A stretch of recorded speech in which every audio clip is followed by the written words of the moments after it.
Hello বন্ধুরা, কেমন আছেন? আশা করি সবাই ভালো আছেন। বন্ধুরা, কুষ্টিয়ায় মোটরসাইকেল পোড়ানোর মামলায় আওয়ামী লীগের নেতার ছেলে গ্রেপ্তার হয়েছে, এরকম একটা বড় আপডেট আমাদের সামনে আসছে। অবশ্যই আমরা এই বিষয়ে বিস্তারিত আলোচনা করব। তার আগে আপনি যদি এই চ্যানেল নতুন থাকেন, অবশ্যই চ্যানেলটিকে সাবস্ক্রাইব করে আমাদের পাশে থাকুন রেকমেন্ডিত রাজনৈতিক আপডেটগুলিকে সবার আগে পাওয়ার জন্য। তাহলে চলো বন্ধুরা, শুরু করা যাক। বন্ধুরা, কোটা সংস্কার আন্দোলন ঘিরে কুষ্টিয়ায় সহিংসতার ঘটনায় করা মামলায় আওয়ামী লীগের এক নেতার ছেলেকে গ্রেপ্তার করেছে র্যাপিড অ্যাকশন ব্যাটালিয়ন অর্থাৎ র্যাব। গতকাল বৃহস্পতিবার সন্ধ্যায় সদর উপজেলার বটতেইল ইউনিয়নের খজানগর এলাকা থেকে তাকে গ্রেপ্তার করা হয়। পরে তাকে কুষ্টিয়া মডেল থানা পুলিশের কাছে হস্তান্তর করা হয়। গ্রেপ্তার তরুণের নাম মেহেদি হাসান ওরফে জিকু। তিনি খজানগর চাষি ক্লাব পাড়া এলাকার মতিয়ার রহমানের ছেলে। মতিয়ার সদর উপজেলার বটতেইল ইউনিয়নের ৯ নম্বর খাজানগর ওয়ার্ড আওয়ামী লীগের সভাপতি। র্যাব বলছে যে কোটা সংস্কার আন্দোলনের সময় মহাসড়কের ওপর জনসাধারণের মোটরসাইকেল ভাঙচুর সহ আগুন দেওয়ার ঘটনায় জড়িত মেহেদি। ভিডিও ফুটেজ দেখে শনাক্তের পর তাকে গ্রেপ্তার করা হয়েছে।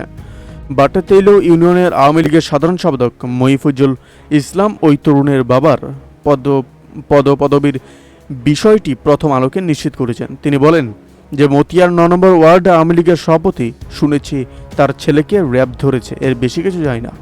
১৭ জুলাই বিকেলে শহরের চৌরহাস ফুলতলা এলাকায় হত্যার উদ্দেশ্যে ইট পাটকেল নিক্ষেপ ও মোটরসাইকেলে আগুন দিয়ে পোড়ানো ঘটনায় ১৮ জুলাই রেহাজ আরেফিন ওরফে রাব্বি নামের এক তরুণী বাদী হয়ে একটি মামলা করেন। মামলায় অজ্ঞাতনামা ১৫০ থেকে ২০০ জনকে আসামি করা হয়েছে।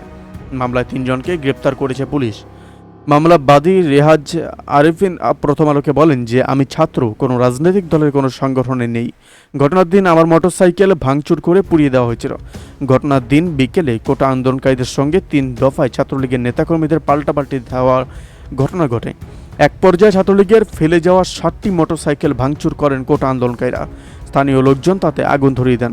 কুষ্টিয়া র্যাব ক্যাম্পে থেকে গণমাধ্যমে পাঠানো এক সংবাদ বিজ্ঞপ্তিতে জানা যায় যে চৌরহাস ফুলতলা এলাকায় ভাঙচুর অগ্নিসংযোগের ঘটনায় মামলার পর ভিডিও ফুটেজ পর্যালোচনা করে র্যাব ১২ কুষ্টিয়া ক্যাম্পের commander squadron leader Mohammad Ilias খানের নেতৃত্বে অভিযান চালানো হয়। সন্ধ্যা ৫:৩০টার দিকে খাজানগর এলাকা থেকে মেহেদি হাসানকে গ্রেপ্তার করে কুষ্টিয়া মডেল থানার হস্তান্তর করা হয়। কুষ্টিয়া মডেল থানায় ভারপ্রাপ্ত কর্মকর্তা মোহাম্মদ মাহফুজুল হক চৌধুরী প্রথম আলোকে বলেন যে শুক্রবার বেলা ৩টের দিকে মেহেদি মামলায় গ্রেপ্তার দেখিয়ে আদালতের মাধ্যমে কারাগারে পাঠানো হয়েছে। বন্ধুরা, এই আপডেট প্রসঙ্গে আপনাদের কি মতামত অবশ্যই আমাদের কমেন্ট করে জানাতে ভুলবেন না। ভালো থাকবেন, সুস্থ থাকবেন, ধন্যবাদ। দেখা হচ্ছে নতুন একটি ভিডিওতে। আপনি কোথা থেকে দেখছেন এই ভিডিওকে অবশ্যই আমাদের কমেন্ট করে জানাতে ভুলবেন না।